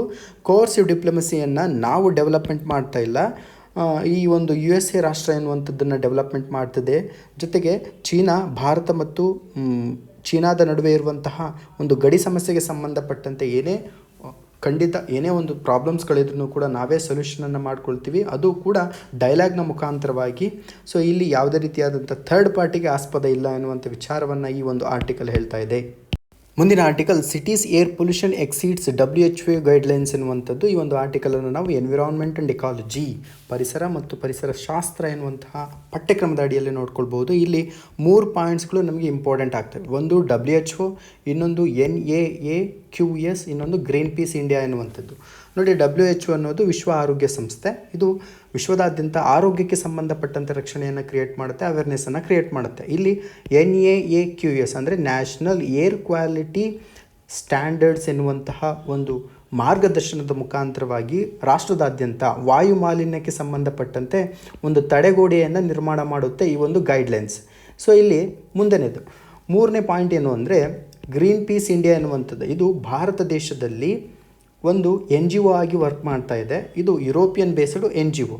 ಇಲ್ಲಿ ಪರಿಸರಕ್ಕೆ ಸಂಬಂಧಪಟ್ಟಂತೆ ಅರಿವನ್ನು ಮೂಡಿಸುತ್ತೆ. ಪರಿಸರಕ್ಕೆ ಸಂಬಂಧಪಟ್ಟಿರ್ತಕ್ಕಂಥ ಯಾವುದೇ ಮಾಲಿನ್ಯವನ್ನು ನಡೀತಾ ಇದ್ದರೆ ಅದರ ಬಗ್ಗೆ ಅರಿವನ್ನು ಮೂಡಿಸುವುದರ ಮುಖಾಂತರ ಅದನ್ನು ತಡೆಯುವ ಕೆಲಸವನ್ನು ಮಾಡುತ್ತೆ. ಫೈನಲ್ ಆಗಿ ಎಂಡೇಂಜರ್ಡ್ ಸ್ಪೀಸೀಸ್ ಅಂದರೆ ಅಳಿವಿನಂಚಿನಲ್ಲಿರುವಂತಹ ಪ್ರಾಣಿಗಳ ಸಂರಕ್ಷಣಾ ಕಾರ್ಯವನ್ನು ಮಾಡುತ್ತೆ ಈ ಒಂದು ಗ್ರೀನ್ ಪೀಸ್ ಇಂಡಿಯಾ. ಈ 3 ಪಾಯಿಂಟ್ಸ್ಗಳು ನಮಗೆ ನೆನಪಲ್ಲಿ ಇಟ್ಕೊಬೇಕು. ಜೊತೆಗೆ ಈ COVID-19 ಸಂದರ್ಭದಲ್ಲಿ ಏನು ಬೆಂಗಳೂರು ಎನ್ನುವಂತಹ ಒಂದು ದೊಡ್ಡ ಮೆಟ್ರೋಪಾಲಿಟನ್ ಸಿಟೀಸ್ಗಳಲ್ಲಿ ಏರ್ ಪೊಲ್ಯೂಷನ್ ಕಡಿಮೆ ಆಗಿದೆ ಎನ್ನುವಂಥ ವಿಚಾರವನ್ನು ಗ್ರೀನ್ ಪೀಸ್ ಹೇಳ್ತಾ ಇದೆ. ಇದರೊಂದಿಗೆ ಸೌತ್ ಇಂಡಿಯಾದಲ್ಲಿ ಏನು 10 ಸ್ಟೇಟ್ಸ್ಗಳನ್ನು ನಾವು ಸಿಟೀಸ್ಗಳನ್ನು ಐಡೆಂಟಿಫಿಕೇಷನ್ ಮಾಡಿದ್ವಿ, ಮೆಜರ್ಮೆಂಟ್ ಮಾಡಿದ್ವಿ. ಆದರೆ ಬೆಂಗಳೂರು 10 ಪ್ರಮುಖವಾದಂತಹ ಸಿಟೀಸ್ಗಳಲ್ಲಿ ಮೊದಲನೇ ಸ್ಥಾನವನ್ನು ಪಡೆದುಕೊಂಡಿದೆ. ಬೆಂಗಳೂರು ಕೂಡ ಒಂದು ಸ್ಥಾನವನ್ನು ಪಡೆದುಕೊಂಡಿದೆ ಅನ್ನುವಂಥ ವಿಚಾರವನ್ನು ಗ್ರೀನ್ ಪೀಸ್ ಇಂಡಿಯಾ ಹೇಳ್ತಾ ಇದೆ. ಇಲ್ಲಿ ಅಕಾರ್ಡಿಂಗ್ ಟು ದ ರಿಪೋರ್ಟ್, ಅಂದರೆ ಈ ಒಂದು ಗ್ರೀನ್ ಪೀಸ್ ಇಂಡಿಯಾ ಇಂಟ್ರೊಡ್ಯೂಸ್ ಮಾಡಿರುವಂಥ ರಿಪೋರ್ಟ್ನ ಪ್ರಕಾರವಾಗಿ WHO ಗೈಡ್ಲೈನ್ಸ್ಗಿಂತ 6ರಿಂದ 7 ಪಟ್ಟು ಹೆಚ್ಚು ಬೆಂಗಳೂರು ಏರ್ ಪೊಲ್ಯೂಷನ್ಗೆ ಸಂಬಂಧಪಟ್ಟಂತೆ PM 2.0 ಅನ್ನು ಎಮಿಟ್ ಮಾಡ್ತಿದೆ. ಇದರೊಂದಿಗೆ ಇಲ್ಲಿ ಪ್ರಮುಖವಾಗಿರ್ತಕ್ಕಂತಹ ಒಂದು ಟೇಬಲನ್ನು ನೋಡ್ಕೊಳ್ಬೋದು. ಇಲ್ಲಿ ನ್ಯಾಷನಲ್ ಏರ್ ಕ್ವಾಲಿಟಿ ಸ್ಟ್ಯಾಂಡರ್ಡ್ಸ್ ಅಂತಂತೂ ಮತ್ತು WHO ಸಂಬಂಧಪಟ್ಟಿರ್ತಕ್ಕಂಥ ಗೈಡ್ಲೈನ್ಸ್ ನೋಡಿ, ಇವೆರಡರ ನಡುವೆ ಎಷ್ಟು ಪ್ರಮಾಣದಲ್ಲಿ ಡಿಫ್ರೆನ್ಸ್ ಇದೆ. ಇಲ್ಲಿ PM 10 ಎನ್ನುವಂತಕ್ಕಂಥದ್ದು ಇಲ್ಲಿ ಕೋರ್ಸ್ ಪರ್ಟಿಕ್ಯುಲೇಟ್ ಮ್ಯಾಟರ್ ಜೊತೆಗೆ PM 2.5 fine particulate matter, nitrogen oxide, sulphur dioxide ಎನ್ನುವಂಥದ್ದು ಇದು ಕಂಪ್ಲೀಟ್ಲಿ ಏರ್ ಕ್ವಾಲಿಟಿಗೆ ಸಂಬಂಧಪಟ್ಟಿರ್ತಕ್ಕಂಥ ಮಾಹಿತಿಯನ್ನು ಇಲ್ಲಿ ಈ ಒಂದು ಚಾರ್ಟಲ್ಲಿ ಪ್ರಸ್ತುತಪಡಿಸಲಾಗಿದೆ. ಇದರೊಂದಿಗೆ ಇಲ್ಲಿ ಗ್ರೀನ್ ಪೀಸ್ ಇಂಡಿಯಾ ಏನು ಸಜೆಸ್ಟ್ ಮಾಡ್ತದೆ ಅಂದರೆ, national ambient air quality standards ಏನಿದೆಯಲ್ಲ, ಇದು world health organisation introduce set ಮಾಡಿರುವಂಥ ಇಂಟರಿಮ್ ಟಾರ್ಗೆಟ್, ಅಂದರೆ ಮಧ್ಯಮಾವಧಿಯ ಗುರಿಗಿಂತ ಹೆಚ್ಚು ಪ್ರಮಾಣದಲ್ಲಿ ಎಮಿಟನ್ನು ಮಾಡ್ತಿದೆ. ಅದರ ನಡುವೆ ಯಾವುದೇ ರೀತಿಯಾದಂಥ ಸಮಾನತೆ ಅನ್ನುವಂಥದ್ದನ್ನು ಇಲ್ಲ. ಸೊ ಹಾಗಾಗಿ ಏನು ಮಾಡಬೇಕು ನಾವು, revise current national ambient air quality ಸ್ಟ್ಯಾಂಡರ್ಡ್ಸನ್ನು, ಅಂದರೆ ಪ್ರಸ್ತುತವಾಗಿರುವಂಥ ನ್ಯಾಷನಲ್ ಏರ್ ಕ್ವಾಲಿಟಿ ಸ್ಟ್ಯಾಂಡರ್ಡ್ಸನ್ನು ಇನ್ಕ್ರೀಸ್ ಮಾಡಬೇಕು, ಅದನ್ನು ಅಪ್ಡೇಟ್ ಮಾಡಬೇಕು, ಸುಧಾರಿಸಬೇಕು. ಯಾವುದರ ಮುಖಾಂತರವಾಗಿ? ಸೆಂಟ್ರಲ್ ಪೊಲ್ಯೂಷನ್ ಕಂಟ್ರೋಲ್ ಬೋರ್ಡ್, ಕೇಂದ್ರೀಯ ಮಾಲಿನ್ಯ ನಿಯಂತ್ರಣ ಮಂಡಳಿ ಅಂತ ಕರಿತೀವಿ. ಈ ನಿಯಂತ್ರಣ ಮಂಡಳಿಯ ಮುಖಾಂತರವಾಗಿ ನಾವು ನ್ಯಾಷನಲ್ ಏರ್ ಕ್ವಾಲಿಟಿ ಸ್ಟ್ಯಾಂಡರ್ಡ್ಸನ್ನು ಏನು ಮಾಡಬೇಕು, ಅಪ್ಡೇಟ್ ಮಾಡಬೇಕು. ಇಲ್ಲಿ ಫೈನಲ್ ಆಗಿ ಏನು ಹೇಳ್ತಿದ್ದಾರೆ ಅಂದರೆ, ಏರ್ ಪೊಲ್ಯೂಷನ್ ಅನ್ನುವಂಥದ್ದು ಸ್ವಲ್ಪ ಪ್ರಮಾಣದಲ್ಲಿ ಮಾಡಿದ್ರೆ ಏರ್ ಪೊಲ್ಯೂಷನ್ನೇ, ದೊಡ್ಡ ಪ್ರಮಾಣದಲ್ಲಿ ಮಾಡಿದ್ರೆ ಏರ್ ಪೊಲ್ಯೂಷನ್ನೇ. ಹಾಗಾಗಿ ನಾವೇನು ಮಾಡಬೇಕು, ಏರ್ ಪೊಲ್ಯೂಷನ್ನಿಗೆ ಸಂಬಂಧಪಟ್ಟಿರುವಂತಹ ಡಿಸೀಸಸ್ಗಳನ್ನು ನಾವು ಕಡಿಮೆ ಮಾಡಬೇಕಂದ್ರೆ ಕಂಪ್ಲೀಟಾಗಿ ವಾಯು ಮಾಲಿನ್ಯವನ್ನು ನಾವು ಕಡಿಮೆ ಮಾಡಬೇಕು. ಇಲ್ಲಿ 2015ರ WHO ರಿಪೋರ್ಟ್ನ ಪ್ರಕಾರ, ಏರ್ ಕ್ವಾಲಿಟಿ ಗೈಡ್ಲೈನ್ಸ್ನ ಪ್ರಕಾರ, ಏರ್ ಕ್ವಾಲಿಟಿ ಮಾರ್ಗದರ್ಶನದ ಮುಖಾಂತರವಾಗಿ weight, depression, schizophrenia, diabetes, stroke, lung cancer ಮತ್ತು ಇತರೆ ರೀತಿಯಾಗಿರ್ತಕ್ಕಂಥ ರೋಗಗಳು ಬರ್ತಾ ಇದ್ದಾವೆ. ಆದರೆ ಈ ಒಂದು ರೋಗಗಳಲ್ಲಿ ಯಾವುದೇ ರೀತಿಯಾದಂತಹ ಡೌನ್ವಾರ್ಡನ್ನು ನಾವು ಕಾಣ್ತಾ ಇಲ್ಲ, ಇನ್ನು ಹೆಚ್ಚಿಗೆ ಆಗ್ತಿದೆಯೋ ಹೊರತು ಕಡಿಮೆ ಆಗ್ತಾ ಇಲ್ಲ ಎನ್ನುವಂಥ ವಿಷಯ ಇಲ್ಲಿ ಪ್ರಸ್ತಾಪಗೊಂಡಿದೆ. ಮುಂದಿನ article, wrong route, Kerala's move to dilute the Lokayukta law through an ordinance is questionable ಎನ್ನುವಂಥದ್ದು. ಈ ಒಂದು ಆರ್ಟಿಕಲನ್ನು ನಾವು ಕೋಆಪರೇಟಿವ್ ಫೆಡರಲಿಸಮ್ ಮತ್ತು ಗವರ್ನೆನ್ಸ್ ಎನ್ನುವಂತಹ ಚಾಪ್ಟರ್ನ ಅಡಿಯಲ್ಲಿ, ಪಠ್ಯಕ್ರಮದ ಅಡಿಯಲ್ಲಿ ನೋಡ್ಕೊಳ್ಬೋದು. ಇಲ್ಲಿ ಪ್ರಮುಖವಾಗಿ ಲೋಕಾಯುಕ್ತ ಆ್ಯಕ್ಟಿಗೆ ಸಂಬಂಧಪಟ್ಟಂತೆ ನೀವು ಮೊದಲು ತಿಳ್ಕೊಳ್ಬೇಕು. ಫಸ್ಟ್, ಲೋಕಾಯುಕ್ತ ಅಂದರೆ ಏನು ನೋಡಿ, ಭಾರತ ದೇಶದಲ್ಲಿ ಭ್ರಷ್ಟಾಚಾರ ರಹಿತವಾದಂತಹ ಆಡಳಿತವನ್ನು ಮಾಡುವುದಕ್ಕಾಗಿ ಲೋಕಾಯುಕ್ತವನ್ನು ಇಂಟ್ರೊಡ್ಯೂಸ್ ಮಾಡಿದ್ವಿ, ಲೋಕಾಯುಕ್ತ ಆ್ಯಕ್ಟನ್ನು ಇಂಟ್ರೊಡ್ಯೂಸ್ ಮಾಡಿದ್ವಿ. ಆದರೆ ಇಲ್ಲಿ ಕೇರಳದಲ್ಲಿರುವಂಥ ಲೋಕಾಯುಕ್ತದ ಸೆಕ್ಷನ್ 14 ಏನು ಮಾಡಬೇಕು, ಅಮೆಂಡ್ಮೆಂಟ್ ಮಾಡಬೇಕು ಅನ್ನುವಂಥ ವಿಚಾರಕ್ಕೆ ಸಂಬಂಧಪಟ್ಟಂತೆ ಇಲ್ಲೊಂದು ಆರ್ಡಿನೆನ್ಸನ್ನು, ಸುಗ್ರೀವಾಜ್ಞೆಯನ್ನು ಹೊರಡಿಸಿದ್ದಾರೆ. ಈ ಸೆಕ್ಷನ್ 14 ನಾವು ಡೈಲ್ಯೂಟ್ ಮಾಡ್ದಂಗೆ ಆಗುತ್ತೆ ಅಂತೇಳಿ ಇಲ್ಲಿ ಪ್ರಸ್ತಾಪಿಸಲಾಗಿದೆ. ಸೊ ಹಾಗಾಗಿ ಈ ಒಂದು ಸೆಕ್ಷನ್ 14 ತುಂಬ ವ್ಯಾಲ್ಯೂಯಬಲ್ ಆಗಿರ್ತಕ್ಕಂಥದ್ದು, ಮೋಸ್ಟ್ ಸ್ಟ್ರಿಂಗೆಂಟ್ ಆಗಿರ್ತಕ್ಕಂಥ ಒಂದು ಪ್ರಾವಿಷನ್ ಆಗಿದೆ. ಹಾಗಾಗಿ ಇದನ್ನು ನಾವು ತೆಗೆದು ಹಾಕಿದರೆ ಭ್ರಷ್ಟಾಚಾರಕ್ಕೆ ನಾವೇ ಹೆಚ್ಚು ಆಸ್ಪದವನ್ನು ಕೊಟ್ಟಂಗಾಗುತ್ತೆ, ಭ್ರಷ್ಟಾಚಾರ ರಹಿತವಾದ ಭಾರತವನ್ನು ನಿರ್ಮಾಣ ಮಾಡೋದಕ್ಕಾಗುವುದಿಲ್ಲ ಎನ್ನುವಂಥ ವಿಚಾರ ಇಲ್ಲಿ ಪ್ರಸ್ತಾಪಿಸಲಾಗಿದೆ. ಅದರೊಂದಿಗೆ ಈ ಸೆಕ್ಷನ್ 14ಗೆ ಸಂಬಂಧಪಟ್ಟಿರುವಂತಹ ವಿಚಾರವನ್ನು ಡೈಲ್ಯೂಟ್ ಮಾಡಿ, ಸೊ ಭಾರತದಲ್ಲಿ ಮತ್ತು ಕೇರಳದಲ್ಲಿರುವಂತಹ ಒಂದು ಕಾನೂನನ್ನು ಮತ್ತೆ ಸರಳಗೊಳಿಸ್ಬೋದು ಎನ್ನುವಂಥದ್ದು ಇಲ್ಲಿ ಗೌರ್ಮೆಂಟ್ ಹೇಳಿರ್ತಕ್ಕಂಥ ಒಂದು ವಿಚಾರವಾಗಿದೆ. ಈ ಒಂದು ಆ್ಯಕ್ಟನ್ನು ನಾವು ಮುಂದುವರ್ಸ್ಕೊಳ್ತಾ ಹೋದರೆ, ಸೊ ಸಾಂವಿಧಾನಿಕವಾಗಿ ಅಪಾಯಿಂಟ್ ಆಗಿರ್ತಕ್ಕಂಥ ಮಿನಿಸ್ಟರ್ಸ್ಗಳು, ಅದರೊಂದಿಗೆ ಆರ್ಟಿಕಲ್ 163 ಮತ್ತು 164 ವೈಲೇಟ್ ಆಗುತ್ತದೆ ಎನ್ನುವಂತಹ ಒಂದು ವಿಷಯವನ್ನು ಇಲ್ಲಿ ಪ್ರಸ್ತಾಪಿಸಲಾಗಿದೆ. ನೋಡಿ, ಗವರ್ನರ್ ಅಂದ ತಕ್ಷಣ ಇವರು ಕೌನ್ಸಿಲ್ ಆಫ್ ಮಿನಿಸ್ಟರ್ಸ್ಗಳನ್ನು ಅಪಾಯಿಂಟ್ ಮಾಡ್ತಾರೆ. ಅದರ ಜೊತೆಗೆ 163 ಮತ್ತು 164 ಆರ್ಟಿಕಲ್ ವೈಲೇಷನ್ ಆಗುತ್ತೆ. ಹಾಗಾಗಿ ಈ ಒಂದು ಆ್ಯಕ್ಟಿಗೆ ಸಂಬಂಧಪಟ್ಟಂತೆ ಕೆಲವೊಂದು ವಿಷಯಗಳನ್ನು ನಾವೇನು ಮಾಡಬೇಕು, ಡೈಲ್ಯೂಟ್ ಮಾಡಬೇಕು, ಸಾರಗುಂದಿಸಬೇಕು ಎನ್ನುವಂತಹ ಕಾರ್ಯಕ್ಕೆ ಮುಂದಾಗಿರುವಂಥದ್ದನ್ನು ಈ ಒಂದು ಆರ್ಟಿಕಲಲ್ಲಿ ನೋಡ್ಕೊಳ್ಬೋದು. ಮುಂದಿನ article, India's economy and the challenge of informality ಎನ್ನುವಂಥದ್ದು. ಈ ಒಂದು ಆರ್ಟಿಕಲನ್ನು ನಾವು ಇಂಡಿಯನ್ ಎಕಾನಮಿ ಎನ್ನುವಂಥ ಪಠ್ಯಕ್ರಮದ ಅಡಿಯಲ್ಲಿ ನೋಡ್ಕೊಳ್ಬೋದು. Policy to formalise economy will have limited results as the bulk of informal units or petty producers ಎನ್ನುವಂಥದ್ದು. ಇಲ್ಲಿ ಫಾರ್ಮಲ್ ಎಕಾನಮಿ ಮತ್ತು ಇನ್ಫಾರ್ಮಲ್ ಎಕಾನಮಿ ಎರಡು ಆಸ್ಪೆಕ್ಟನ್ನು ನಾವು ಗಮನದಲ್ಲಿಟ್ಕೊಬೇಕು. ಫಾರ್ಮಲ್ ಎಕಾನಮಿ ಅಂದರೆ ಒಂದು ಫಾರ್ಮಲ್ ಅಂದರೆ ಔಪಚಾರಿಕವಾಗಿರ್ತಕ್ಕಂಥ ಆರ್ಥಿಕತೆ, ಇನ್ಫಾರ್ಮಲ್ ಎಕಾನಮಿ ಅಂದರೆ ಅನೌಪಚಾರಿಕವಾಗಿರ್ತಕ್ಕಂಥ ಆರ್ಥಿಕತೆ. ಇಲ್ಲಿ ಅನೌಪಚಾರಿಕವಾಗಿರ್ತಕ್ಕಂಥ ಆರ್ಥಿಕತೆಯನ್ನು ನಾವು ಫಾರ್ಮಲ್ ಅಂದರೆ ಔಪಚಾರಿಕವಾಗಿರ್ತಕ್ಕಂಥ ಆರ್ಥಿಕತೆಯನ್ನಾಗಿ ಬದಲಾವಣೆ ಮಾಡಬೇಕು. 2016ರಿಂದ ಕೇಂದ್ರ ಸರ್ಕಾರ ಅನೌಪಚಾರಿಕದಿಂದ ಔಪಚಾರಿಕದ ಅಡಿಗೆ ಬರ್ತಾ ಇದೆ. Government has made several efforts ಅಂದರೆ 2016ರಿಂದ ಕೇಂದ್ರ ಸರ್ಕಾರ ಡಿಮಾನಿಟೈಸೇಷನ್, ಗೂಡ್ಸ್ ಆ್ಯಂಡ್ ಸರ್ವಿಸಸ್ ಟ್ಯಾಕ್ಸ್ನ introduction, digitalisation of financial transaction ಅಂದರೆ ಯಾವುದೇ ಒಂದು ಹಣಕಾಸು ವರ್ಗಾವಣೆ ಆದಂಥ ಸಂದರ್ಭದಲ್ಲಿ ಅದನ್ನು ಡಿಜಿಟಲೀಕರಣ ಮುಖಾಂತರವನ್ನು ಮಾಡುವುದು. ಜೊತೆಗೆ ಇಲ್ಲಿ ಇನ್ಫಾರ್ಮಲ್ ಸೆಕ್ಟರ್ಸ್ ವರ್ಕರ್ಸ್ ಅಂದರೆ ಸಂಘಟಿತ ವಲಯದ ಕಾರ್ಮಿಕರು ಮತ್ತು ಅಸಂಘಟಿತ ವಲಯದ ಕಾರ್ಮಿಕರು ಅಂತ 2 ಟೈಪ್ಸ್ ಇದೆ. ಅಸಂಘಟಿತ ವಲಯದ ಕಾರ್ಮಿಕರನ್ನು ನಾವು ಎನ್ರೋಲ್ಮೆಂಟ್ ಮಾಡುವುದರ ಮುಖಾಂತರ, ಇಲ್ಲಿ ಯಾವ ರೀತಿಯಾಗಿ ಎನ್ರೋಲ್ಮೆಂಟ್ ಮಾಡ್ತೀವಿ ನಾವು, ಗವರ್ನಮೆಂಟ್ ಪೋರ್ಟಲ್ಸ್ಗಳ ಮುಖಾಂತರವಾಗಿ ಎನ್ರೋಲ್ಮೆಂಟ್ ಮಾಡ್ತೀವಿ. ಈ ಎಲ್ಲ ಪ್ರಾವಧಾನಗಳಿಂದಾಗಿ ಇನ್ಫಾರ್ಮಲೈಸೇಷನ್ ಆಗಿರ್ತಕ್ಕಂಥದ್ದು ಫಾರ್ಮಲೈಸೇಷನ್ ಆಗಿದೆ ಎನ್ನುವಂಥ ವಿಷಯವನ್ನು ಇಲ್ಲಿ ನೋಡ್ತಾ ಇದ್ದಾವೆ. ಜೊತೆಗೆ ಫಾರ್ಮಲ್ ವರ್ಕರ್ಸು ಸೋಷಿಯಲ್ ಸೆಕ್ಯೂರಿಟಿ ಬೆನಿಫಿಟ್ಸ್ಗಳನ್ನು ಪಡ್ಕೊಳ್ತಾ ಇದ್ದಾರೆ. ನೋಡಿ, ಸೋಷಿಯಲ್ ಸೆಕ್ಯೂರಿಟಿ ಸಾಮಾಜಿಕ ಭದ್ರತೆ ಅಂದರೆ ಏನು ಅಂತ ಹೇಳೋದಾದರೆ, ಒಬ್ಬ ಮನುಷ್ಯ, ಒಬ್ಬ ನಾಗರಿಕ, ಒಬ್ಬ ಪ್ರಜೆ ಬದುಕೋದಕ್ಕೆ ಅವಶ್ಯಕವಾಗಿರ್ತಕ್ಕಂಥ ಹಣವನ್ನು ಅವನಿಗೆ ಉಳಿಯುವುದಕ್ಕಾಗಿ ಒಂದು ಮೂಲಭೂತ ಸೌಕರ್ಯಗಳನ್ನು ಕ್ರಿಯೇಟ್ ಮಾಡಿಕೊಡುವುದೇ ಸೋಷಿಯಲ್ ಸೆಕ್ಯೂರಿಟಿ, ಸಾಮಾಜಿಕ ಭದ್ರತೆ ಅಂತ ಕರಿತೀವಿ. ಇಲ್ಲಿ ಕೇಂದ್ರ ಸರ್ಕಾರ ಮಾಡಿರುವಂತಹ ಒಂದು ಫಾರ್ಮಲೈಸೇಷನ್ ಸ್ಕೀಮ್ಸ್ಗಳು ಅಥವಾ ಫಾರ್ಮಲೈಸೇಷನ್ ಪ್ರೊಸೀಜರ್ಗಳು ಏನಿದ್ದಾವಲ್ಲ, ಇವು ಫಿಸಿಕಲ್ ಪರ್ಸ್ಪೆಕ್ಟಿವ್ ಫಾರ್ಮಲೈಸೇಷನ್ನ ಅಂಡರಲ್ಲಿ ಬರ್ತವೆ. ಆ್ಯಕ್ಚುಲಿ ಇದನ್ನು ಇಂಟರ್ನ್ಯಾಷನಲ್ ಮಾನಿಟರಿ ಫಂಡ್ ಎನ್ನುವಂತಹ ಇಂಟರ್ನ್ಯಾಷನಲ್ ಆರ್ಗನೈಸೇಷನ್ ಸಜೆಸ್ಟ್ ಮಾಡಿರೋ ಪ್ರಕಾರವಾಗಿ ಫಿಸಿಕಲ್ ಪರ್ಸ್ಪೆಕ್ಟಿವ್ ಅಂದರೆ ವಿತ್ತೀಯ ಅಭಿಪ್ರಾಯದ ಮೂಲಕ ಮೂಡಿ ಬಂದಿರುವಂಥದ್ದು. ಇದರೊಂದಿಗೆ ಮುಂದುವರೆದಂತೆ ವರ್ಕರ್ಸ್ಗಳು ಅಂದರೆ ಇನ್ಫಾರ್ಮಲ್ಸ್ ವರ್ಕರ್ಸ್ಗಳು ಫಾರ್ಮರ್ ವರ್ಕರ್ಸ್ಗಳಿಗೆ ಬರಬೇಕು, ಅಲ್ಲಿ ಬದಲಾವಣೆ ಆಗಬೇಕು ಅಥವಾ ವರ್ಗಾವಣೆ ಆಗಬೇಕು ಅಂದರೆ ರಿಜಿಸ್ಟ್ರೇಷನ್ ಪ್ರೋಸೆಸ್ಸನ್ನು ಸಿಂಪ್ಲಿಫೈ ಮಾಡಬೇಕು, ಬಿಸ್ನೆಸ್ ಕಂಡಕ್ಟ್ ಮಾಡೋದಕ್ಕೆ ಇರುವಂತಹ ರೂಲ್ಸ್ಗಳನ್ನು ಸಿಂಪ್ಲಿಫೈ ಮಾಡಬೇಕು. ಜೊತೆಗೆ ಪ್ರೊಟೆಕ್ಷನ್ ಆಫ್ ಫಾರ್ಮರ್ ವರ್ಕರ್ಸ್ ಅಂದರೆ ಔಪಚಾರಿಕ ವಲಯದಲ್ಲಿ ಕೆಲಸ ಮಾಡುವಂತಹ ವರ್ಕರ್ಸ್ಗಳ ಪ್ರೊಟೆಕ್ಷನನ್ನು ಕೂಡ ಏನು ಮಾಡಬೇಕು, ಸ್ವಲ್ಪ ಪ್ರಮಾಣದಲ್ಲಿ ಲೋ ಮಾಡಬೇಕು. ಹೀಗೆ ಮಾಡಿದ್ರೆ ಮಾತ್ರ ಇನ್ಫಾರ್ಮಲ್ ಎಂಟರ್ಪ್ರೈಸಸ್ಗಳು ಫಾರ್ಮಾಲಿಟಿ ಅಂಡರಲ್ಲಿ ಬರ್ತಾರೆ ಅಂತೇಳಿ ಇಲ್ಲಿ ಒಂದು ವಿಷಯವನ್ನು ಪ್ರಸ್ತಾಪಿಸಿದ್ದಾರೆ. ಇದರೊಂದಿಗೆ ಎಕ್ಸೆಸಿವ್ ರೆಗ್ಯುಲೇಷನ್ ಜೊತೆಗೆ ಟ್ಯಾಕ್ಸೇಷನ್ಗಳು ಇನ್ಫಾರ್ಮಲ್ ಸೆಕ್ಟರ್ನ ಆ್ಯಕ್ಟಿವಿಟೀಸ್ನ ಸಹಿಷ್ಣುತೆಯನ್ನು, ಎಂಡ್ಯೂರೆನ್ಸನ್ನು ಇಂಪ್ಲಿಮೆಂಟ್ ಮಾಡ್ತವೆ ಅಥವಾ ಜಾಸ್ತಿ ಮಾಡ್ತವೆ ಅನ್ನೋದನ್ನು ಹೇಳಿದ್ದಾರೆ. ಅದರೊಂದಿಗೆ ಸೈನ್ ಆಫ್ ಅಂಡರ್ ಡೆವಲಪ್ಮೆಂಟ್, ಇಲ್ಲಿ ಟ್ಯಾಕ್ಸ್ ನೆಟ್ಟನ್ನು ವಿಸ್ತರಣೆ ಮಾಡಬೇಕು, ಜೊತೆಗೆ ಟ್ಯಾಕ್ಸ್ ಇವ್ಯಾಷನನ್ನು ಕಡಿಮೆ ಮಾಡಬೇಕು. ಹೀಗೆ ಮಾಡಿದರೆ ಮಾತ್ರ ಅಂಡರ್ ಡೆವಲಪ್ಮೆಂಟಿಂದ ನಾವು ಹೊರಗಡೆ ಬರ್ಬೋದು. ಜೊತೆಗೆ ಇನ್ಫಾರ್ಮಲಿಟಿ ಆ್ಯಂಡ್ ಡೆವಲಪ್ಮೆಂಟ್ ಎನ್ನುವಂತಹ ಒಂದು ಸ್ಟಡಿ ಮುಖಾಂತರವಾಗಿ ಪರ್ಸಿಸ್ಟೆಂಟ್ ಇನ್ಫಾರ್ಮಲಿಟಿ ಎನ್ನುವುದು ಅಂಡರ್ ಡೆವಲಪ್ಮೆಂಟಿನ ಒಂದು ಪ್ರಮುಖವಾದ ಕ್ಯಾರೆಕ್ಟರಿಸ್ಟಿಕ್ಸ್ ಅಂತಲೇ ಹೇಳ್ತಿದ್ದಾರೆ. ನಂತರದಲ್ಲಿ ಟ್ರಾನ್ಸ್ಫಾರ್ಮೇಷನ್ ಇನ್ ಏಷ್ಯಾ ಎನ್ನುವಂಥದ್ದು. ನೋಡಿ, ಯಾವುದೇ ಒಂದು ಎಕನಾಮಿಕ್ ಸಿಸ್ಟಮ್ನ ಆರ್ಥಿಕ ಅಭಿವೃದ್ಧಿಯ ಪೇಸನ್ನು ನೋಡಿಕೊಂಡಾಗ, ಮೂಮೆಂಟನ್ನು ನೋಡಿಕೊಂಡಾಗ, ಅನೌಪಚಾರಿಕ ವಲಯದಲ್ಲಿರುವಂಥ ಲೋ ಪ್ರೊಡಕ್ಟಿವಿಟಿ ಸೆಕ್ಟರ್ ವರ್ಕರ್ಸ್ ಅಂದರೆ ಕಡಿಮೆ ಉತ್ಪಾದಕತೆಯನ್ನು ಹೊಂದಿರುವಂತಹ ವಲಯದ ಕಾರ್ಮಿಕರಿಂದಾಗಿ ಅತಿ ಹೆಚ್ಚು ಉತ್ಪಾದನೆಯನ್ನು ಮಾಡುವಂತಹ ವರ್ಕರ್ಸ್ಗಳು ಅಂದರೆ ಅನ್ಆರ್ಗನೈಸ್ಡ್ ಸೆಕ್ಟರ್ಸಿಂದ ಆರ್ಗನೈಸ್ಡ್ ಸೆಕ್ಟರ್ಸ್ ಅಂದರೆ ಇನ್ಫಾರ್ಮಲ್ ಸೆಕ್ಟರಿಂದ ಫಾರ್ಮಲ್ ಸೆಕ್ಟರ್ ಕಡೆಗೆ ಯಾವುದೇ ಒಂದು ಎಕನಾಮಿಕ್ ಸಿಸ್ಟಮ್ಮು ಬದಲಾವಣೆ ಆಗ್ತದೆ. ಇದನ್ನೇ ನಾವೇನಂತ ಕರಿತೀವಿ, ಸ್ಟ್ರಕ್ಚರಲ್ ಟ್ರಾನ್ಸ್ಫಾರ್ಮೇಷನ್ ಆಗುತ್ತೆ. ಸ್ಟ್ರಕ್ಚರಲ್ ಟ್ರಾನ್ಸ್ಫಾರ್ಮೇಷನ್ ಅಥವಾ ರಚನಾತ್ಮಕ ಬದಲಾವಣೆ ಅಂತ ಕರಿತೀವಿ. 20ನೇ ಶತಮಾನದ ಅರ್ಧ ಭಾಗದಲ್ಲಿ ಅಂದರೆ 2ನೇ ಅರ್ಧ ಭಾಗದಲ್ಲಿ ಈಸ್ಟ್ ಏಷ್ಯಾದಲ್ಲಿ ಕೂಡ ಇದೇ ಆಗಿದ್ದು ಎನ್ನುವಂಥದ್ದನ್ನು ಇಲ್ಲಿ ಹೇಳಲಾಗಿದೆ.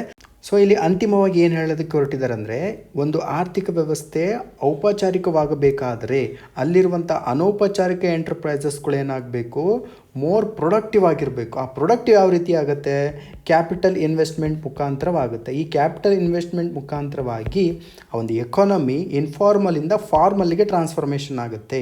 ಅದರೊಂದಿಗೆ ಅಲ್ಲಿ ಕೆಲಸ ಮಾಡುವಂಥ ಅಂದರೆ ಇನ್ಫಾರ್ಮಲ್ ಸೆಕ್ಟರಲ್ಲಿ ಕೆಲಸ ಮಾಡ್ತಕ್ಕಂತಹ ವರ್ಕರ್ಸ್ಗಳನ್ನು ನಾವೇನು ಮಾಡಬೇಕು, ಸ್ಕಿಲ್ಸ್ಗಳು ಮತ್ತು ಎಜುಕೇಷನ್ನ ಮುಖಾಂತರವಾಗಿ ಡೆವಲಪ್ಮೆಂಟ್ ಮಾಡಬೇಕು. ಅವರಿಗೆ ಎಜುಕೇಷನ್ ಮತ್ತು ಸ್ಕಿಲ್ಸ್ಗಳನ್ನು ಪ್ರೊವೈಡ್ ಮಾಡಿದಾಗ ಆಟೋಮೆಟಿಕ್ಕಾಗಿ ಫಾರ್ಮಲ್ ಕ್ರಿಯೇಟ್ ಆಗುತ್ತೆ, ಫಾರ್ಮಲ್ ಸೆಕ್ಟರ್ ಕ್ರಿಯೇಟ್ ಆಗುತ್ತೆ ಅನ್ನುವಂಥ ವಿಚಾರ ಇಲ್ಲಿ ಪ್ರಸ್ತಾಪಿಸಲಾಗಿದೆ. ಜೊತೆಗೆ ಸೋಷಿಯಲ್ ಸೆಕ್ಯೂರಿಟಿ ಸ್ಕೀಮ್ಸ್ಗಳನ್ನು ಪೋರ್ಟಲ್ ಮುಖಾಂತರವಾಗಿ ನಾವು ಜನಸಾಮಾನ್ಯರಿಗೆ ಅಥವಾ ಅಸಂಘಟಿತ ವಲಯದ ಕೆಲಸಗಾರರಿಗೆ, ವರ್ಕರ್ಸ್ಗಳಿಗೆ ಕೊಡುವುದು ಮಾತ್ರವಲ್ಲ, ಅವರಿಗೆ ಸರಿಯಾದ ಪ್ರಮಾಣದಲ್ಲಿ ಶಿಕ್ಷಣವನ್ನು ಕೊಡಬೇಕು, ಜೊತೆಗೆ ಸ್ಕಿಲ್ಸ್ಗಳನ್ನು ಕೂಡ ನಾವು ಕಲಿಸಬೇಕು ಅನ್ನುವಂಥದ್ದನ್ನು ಹೇಳಿದ್ದಾರೆ. ಜೊತೆಗೆ ಇಲ್ಲಿ ಲೇಬರ್ ಲಾಸ್ಗಳು ಅಂದರೆ ಕಾರ್ಮಿಕರಿಗೆ ಸಂಬಂಧಪಟ್ಟಿರುವಂಥ ಸಂಹಿತೆಗಳು, ಕಾನೂನುಗಳು ನಮ್ಮಲ್ಲಿ ಇನ್ನೂ ಇಂಪ್ಲಿಮೆಂಟ್ ಆಗಿಲ್ಲ, ಪೂರಾಗಿದೆ ಅನ್ನುವಂಥದ್ದನ್ನು ಈ ಒಂದು ಆರ್ಟಿಕಲ್ ಪ್ರಸ್ತಾಪಿಸಲಾಗಿದೆ. ಮುಂದಿನ article, European Union launches WTO case against China for targeting Lithuania ಅಂತಕ್ಕಂಥದ್ದು. ಈ ಒಂದು ಆರ್ಟಿಕಲನ್ನು ನಾವು ಇಂಟರ್ನ್ಯಾಷನಲ್ ರಿಲೇಷನ್ಶಿಪ್, ಅಂತಾರಾಷ್ಟ್ರೀಯ ಸಂಬಂಧಗಳು ಎನ್ನುವಂತಹ ಪಠ್ಯಕ್ರಮದ ಅಡಿಯಲ್ಲಿ ನೋಡ್ಕೊಳ್ಬೋದು. ಇಲ್ಲಿ ಪ್ರಮುಖವಾದ ವಿಷಯ ಏನು ಅಂದರೆ ಲಿಥುಯೇನಿಯಾ, ತೈವಾನ್, ಚೀನಾ, WTO ಮತ್ತು ಯುರೋಪಿಯನ್ ಯೂನಿಯನ್.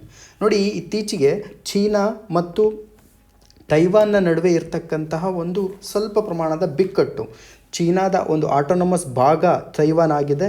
ಸೊ ಇದು ಇಂಡಿಪೆಂಡೆಂಟ್ ರಾಷ್ಟ್ರ ಅಲ್ಲ ಅಂತೇಳಿ ಚೀನಾ ಹೇಳ್ತಿದೆ. ಈ ತೈವಾನಿಗೆ ಸಪೋರ್ಟ್ ಮಾಡಿದ್ದಕ್ಕಾಗಿ ಯಾವ ರಾಷ್ಟ್ರ, ಲಿಥುವೇನಿಯಾ ಎಂತಕ್ಕಂಥ ಒಂದು ಯುರೋಪಿಯನ್ ಯೂನಿಯನ್ನಲ್ಲಿ ಬರ್ತಕ್ಕಂಥ ಒಂದು ಸಣ್ಣ ರಾಷ್ಟ್ರ ತೈವಾನಿಗೆ ಸಪೋರ್ಟ್ ಮಾಡಿದ್ದಕ್ಕೆ, ಜೊತೆಗೆ ತೈವಾನ್ ಜೊತೆಗೆ ಡಿಪ್ಲೊಮೆಟಿಕ್ ರಿಲೇಷನ್ಶಿಪ್ಪನ್ನು ಸ್ಟಾರ್ಟ್ ಮಾಡಿದ್ದಕ್ಕಾಗಿ ಚೀನಾ ದೇಶ ಇಂಪೋರ್ಟಿಗೆ ಸಂಬಂಧಪಟ್ಟಂತೆ, ಅಂದರೆ ಲಿಥುವೇನಿಯಾದಿಂದ ಬರುವ ಇಂಪೋರ್ಟಿಗೆ ಸಂಬಂಧಪಟ್ಟಂತೆ ಕೆಲವೊಂದು ರೆಸ್ಟ್ರಿಕ್ಷನ್ಸನ್ನು ಹಾಕಿದೆ. ಇದಕ್ಕೆ ಪ್ರತಿಯಾಗಿ ಯುರೋಪಿಯನ್ ಯೂನಿಯನ್ ಅಂದರೆ 27 ರಾಷ್ಟ್ರಗಳ ಒಂದು ವ್ಯಾಪಾರವನ್ನು ಮಾಡ್ತಕ್ಕಂಥ, ಅಡ್ಮಿನಿಸ್ಟ್ರೇಟಿವನ್ನು ಮಾಡ್ತಕ್ಕಂಥ ಒಂದು ಒಕ್ಕೂಟ ಯುರೋಪಿಯನ್ ಯೂನಿಯನ್ WTO ಅಲ್ಲಿ ಚೀನಾದ ವಿರುದ್ಧವಾಗಿ ಕೇಸನ್ನು ಹಾಕಿದೆ. ಸೊ ಯಾವುದಕ್ಕೋಸ್ಕರ, ಚೀನಾ ಲಿಥುಯೇನಿಯಾದ ಮೇಲೆ ಟಾರ್ಗೆಟಿಂಗನ್ನು ಮಾಡ್ತಿದೆ. ಸೊ ಎಲ್ಲ ಇಂಪೋರ್ಟ್ಸ್ಗಳನ್ನು ಬ್ಲಾಕ್ ಮಾಡಿದೆ.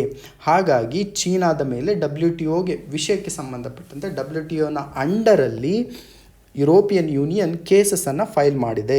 ಅದರೊಂದಿಗೆ ಈ ಕೇಸಸನ್ನು ಹಾಕಿರೋದು ತುಂಬ ಸಿಂಪಲ್, ಸರಳವಾಗಿ ನಾವು ತೆಗೆದುಕೊಳ್ಳುವುದಿಲ್ಲ. ಇದೊಂದು ಸ್ಟ್ರಿಕ್ಟ್ ಆಗಿರ್ತಕ್ಕಂತಹ ಒಂದು ಸ್ಟೆಪ್ ಅಂತೇಳಿ ಹೇಳಿದೆ. ಜೊತೆಗೆ WTO ಅನ್ನುವಂಥದ್ದು ವಿಶ್ವ ವ್ಯಾಪಾರ ಸಂಸ್ಥೆ, ದೇಶದಾದ್ಯಂತ ಅಥವಾ ಪ್ರಪಂಚದಾದ್ಯಂತ ಎಲ್ಲ ರಾಷ್ಟ್ರಗಳ ಒಂದು ವ್ಯಾಪಾರವನ್ನು ನಿಯಂತ್ರಣ ಮಾಡ್ತಕ್ಕಂಥ ಒಂದು ಅತ್ಯುನ್ನತ ಸಂಸ್ಥೆ. 1995ರಲ್ಲಿ ಸ್ಥಾಪನೆ ಆಗುತ್ತೆ. ಇದಕ್ಕೆ ಹಳೆ ಹೆಸರು ಅಥವಾ ಪ್ರಾಚೀನ ಹೆಸರು general agreement tariff between trade ಅಂತಕ್ಕಂಥದ್ದು. ಇಷ್ಟು WTOಗೆ ಸಂಬಂಧಪಟ್ಟಿರ್ತಕ್ಕಂತಹ ಒಂದು ಮಾಹಿತಿ. ಮುಂದಿನ article, India seen boosting budget spending on infrastructure ಎನ್ನುವಂಥದ್ದು. ಇನ್ಫ್ರಾಸ್ಟ್ರಕ್ಚರ್ ಅಂದರೆ ಏನು ಹೇಳಿ, ಮೂಲಸೌಕರ್ಯ. ಈ ಒಂದು ಆರ್ಟಿಕಲನ್ನು ನಾವು ಇಂಡಿಯನ್ ಎಕಾನಮಿ ಅಥವಾ ಇನ್ಫ್ರಾಸ್ಟ್ರಕ್ಚರ್ ಎನ್ನುವಂತಹ ಒಂದು ಸಿಲೆಬಸ್ನ ಅಡಿಯಲ್ಲಿ ನೋಡ್ಕೊಳ್ಬೋದು. Physical constraints limit room for concession to pandemic hit households ಎನ್ನುವಂಥದ್ದು. ಭಾರತ ದೇಶ ಇನ್ಫ್ರಾಸ್ಟ್ರಕ್ಚರ್ಗೆ ಸಂಬಂಧಪಟ್ಟಂತೆ, ಮೂಲ ಸೌಕರ್ಯಗಳಿಗೆ ಸಂಬಂಧಪಟ್ಟಂತೆ ವಾರ್ಷಿಕ ಬಜೆಟ್ನಲ್ಲಿ ಎಕ್ಸ್ಪೆಂಡಿಚರನ್ನು ಇನ್ಕ್ರೀಸ್ ಮಾಡಬೇಕು ಅನ್ನುವಂಥ ವಿಷಯವನ್ನು ಇಲ್ಲಿ ಪ್ರಸ್ತಾಪಿಸಲಾಗಿದೆ. ಏನು, ಫೆಬ್ರವರಿ 1ನೇ ತಾರೀಕು ನಾವು ಬಜೆಟನ್ನು ಲಾಂಚ್ ಮಾಡ್ತೀವಿ ತಾನೆ. ಸೊ ಹಾಗಾಗಿ ಈ ಫೆಬ್ರವರಿ 1ನೇ ತಾರೀಕು ಇಂಟ್ರೊಡ್ಯೂಸ್ ಮಾಡುವಂಥ ಬಜೆಟ್ನಲ್ಲಿ ಇನ್ಫ್ರಾಸ್ಟ್ರಕ್ಚರ್ಗೆ ಸಂಬಂಧಪಟ್ಟಂತೆ ಇನ್ವೆಸ್ಟ್ಮೆಂಟ್ ಜಾಸ್ತಿ ಇರಬೇಕು, ಎಕ್ಸ್ಪೆಂಡಿಚರ್ ಜಾಸ್ತಿ ಇರಬೇಕು ಅನ್ನುವಂಥದ್ದನ್ನು ಇಲ್ಲಿ ಹೇಳಿದ್ದಾರೆ. ಸೊ ನೀವು ಇಲ್ಲಿ ಕಾಮೆಂಟ್ ಸೆಕ್ಷನಲ್ಲಿ 112 ಅಂದರೆ 112ನೇ ವಿಧಿ ಯಾವುದಕ್ಕೆ ಸಂಬಂಧಪಟ್ಟಿದೆ ಎನ್ನುವಂಥ ವಿಚಾರವನ್ನು ಇಲ್ಲಿ ಕಾಮೆಂಟ್ ಸೆಕ್ಷನಲ್ಲಿ ಕಾಮೆಂಟ್ ಮಾಡಿ. ಜೊತೆಗೆ ಏಷ್ಯಾದಲ್ಲೇ 3ನೇ ಅತ್ಯಂತ ದೊಡ್ಡ ಆರ್ಥಿಕತೆಯನ್ನು ಹೊಂದಿರುವಂಥ ಭಾರತ ದೇಶ ಮಾರ್ಚ್ ಎಂಡಿಗೆ ಏನು ಫಿಸಿಕಲ್ ಇಯರ್ ಕಂಪ್ಲೀಟ್ ಆಗುತ್ತೆ ಆ ಒಂದು ಸಂದರ್ಭದಲ್ಲಿ 9.2% ಎಕ್ಸ್ಪ್ಯಾಂಡನ್ನು ಹೊಂದಲಿದೆ ಎನ್ನುವಂಥ ವಿಚಾರವನ್ನು ಹೇಳಲಾಗಿದೆ. ಸೊ ಈ ಒಂದು ಎಕ್ಸ್ಪ್ಯಾಂಡೇಷನ್ ಅಥವಾ ಈ ಒಂದು ಪರ್ಸೆಂಟೇಜ್ ಗ್ರೌತ್ ಅಥವಾ 9.2% ಗ್ರೌತು ಫಿಸಿಕಲ್ ಇಯರ್ ಅಂದರೆ ಹೋದ ವರ್ಷದ ಫಿಸಿಕಲ್ ಇಯರ್ಗೆ ಕಂಪೇರ್ ಮಾಡಿಕೊಂಡ್ರೆ 7.3% ಇತ್ತು. ಈ ಒಂದು ವರ್ಷಕ್ಕೆ ನಾವು ಕಂಪೇರ್ ಮಾಡಿದ್ರೆ 9.2% ಇದೆ ಅಂತೇಳಿ ಇಲ್ಲಿ ಹೇಳಿದ್ದಾರೆ. ಜೊತೆಗೆ ಪ್ರೈವೇಟ್ ಕನ್ಸಂಪ್ಷನ್ಸ್ಗಳು ಆಲ್ಮೋಸ್ಟ್ 55% ಆಫ್ GDP ಅಷ್ಟಿದೆ. ಆದರೆ ಪ್ರೀ ಪ್ಯಾಂಡಮಿಕ್ ಲೆವೆಲ್ಗೆ ಕಂಪೇರ್ ಮಾಡಿಕೊಂಡ್ರೆ ಇದು ಕಡಿಮೆ ಪ್ರಮಾಣದಲ್ಲಿದೆ ಅಂತೇಳಿ ಹೇಳ್ತಿದ್ದಾರೆ. ಇದರೊಂದಿಗೆ ಭಾರತ ದೇಶದ ಆರ್ಥಿಕತೆಯನ್ನು ನಾವು ಕಾರ್ಪೊರೇಟ್ ಟ್ಯಾಕ್ಸ್ ಮತ್ತು ಇಂಡಿವಿಜುವಲ್ ಟ್ಯಾಕ್ಸ್ಗಳನ್ನು ಸ್ಟಡಿಯಾಗಿ ಇಟ್ಕೊಳ್ಳೋದ್ರ ಮೂಲಕ, ಇನ್ವೆಸ್ಟ್ಮೆಂಟನ್ನು ಇನ್ಕ್ರೀಸ್ ಮಾಡುವುದರ ಮುಖಾಂತರ, ಹೂಡಿಕೆಯನ್ನು ಡೆವಲಪ್ಮೆಂಟ್ ಮಾಡುವುದರ ಮುಖಾಂತರ ನಾವು ಭಾರತದ ಆರ್ಥಿಕತೆಯನ್ನು ರಿವೈವ್ ಮಾಡ್ತೀವಿ ಅಂತದನ್ನು ಹೇಳ್ತಿದ್ದಾರೆ. ಸೊ ಅಂತಿಮವಾಗಿ ಇಲ್ಲಿ ಪ್ರಸ್ತಾಪಿಸಿರುವಂಥ ವಿಷಯ ಏನು ಅಂದರೆ, ಕ್ಯಾಪಿಟಲ್ ಎಕ್ಸ್ಪೆಂಡಿಚರು 25% ಇನ್ಕ್ರೀಸನ್ನು ಕಾಣ್ತದೆ. ಜೊತೆಗೆ ಇನ್ವೆಸ್ಟ್ಮೆಂಟ್ಗಳನ್ನು ಅಟ್ರ್ಯಾಕ್ಟ್ ಮಾಡೋದಕ್ಕೆ, ಈ ಇನ್ವೆಸ್ಟ್ಮೆಂಟ್ಗಳ ಮುಖಾಂತರವಾಗಿ ಜಾಬ್ಸ್ಗಳು ಕ್ರಿಯೇಟ್ ಆಗುತ್ತೆ ಮತ್ತು ಬೆಳವಣಿಗೆಯೂ ಕೂಡ ಕ್ಷಿಪ್ರಗತಿಯಲ್ಲಿ ಆಗುತ್ತೆ ಅನ್ನುವಂಥ ವಿಷಯ ಇಲ್ಲಿ ಪ್ರಸ್ತಾಪಿಸಿದೆ. ಸೊ ಇಲ್ಲಿ ಕ್ಯಾಪಿಟಲ್ ಎಕ್ಸ್ಪೆಂಡಿಚರ್ ಅಂತ ಇದೆ. ಈ ಕ್ಯಾಪಿಟಲ್ ಎಕ್ಸ್ಪೆಂಡಿಚರ್ ಅಂದರೆ ಕ್ಯಾಪೆಕ್ಸ್ ಪುಷ್ನ ಮುಖಾಂತರವಾಗಿ ಬಂಡವಾಳ ವೆಚ್ಚವನ್ನು 25%ಗೆ ಇನ್ಕ್ರೀಸ್ ಮಾಡಬೇಕು ಎನ್ನುವಂತಹ ಒಂದು ಅಂಶವನ್ನು ಕೂಡ ಇಲ್ಲಿ ಹೇಳಲಾಗಿದೆ. ಇಷ್ಟು 28/1/2022 ಕನ್ನಡದಲ್ಲಿ ದಿ ಹಿಂದೂ ದಿನಪತ್ರಿಕೆ ವಿಶ್ಲೇಷಣೆಯ ಒಂದು ವಿಶ್ಲೇಷಣೆಯಾಗಿದೆ. ಸೊ ಇದಕ್ಕೆ ಸಂಬಂಧಪಟ್ಟಂತೆ ಯಾವುದಾದ್ರೂ ಆರ್ಟಿಕಲ್ ನಿಮಗೆ ಗೊಂದಲದಲ್ಲಿತ್ತು ಅಂದರೆ ಕಾಮೆಂಟ್ ಸೆಕ್ಷನಲ್ಲಿ ಕಾಮೆಂಟ್ ಮಾಡಿ ಅಂತ ಹೇಳ್ತಾ ಎಲ್ಲರಿಗೂ ಶುಭವಾಗಲಿ. Thank you one and all.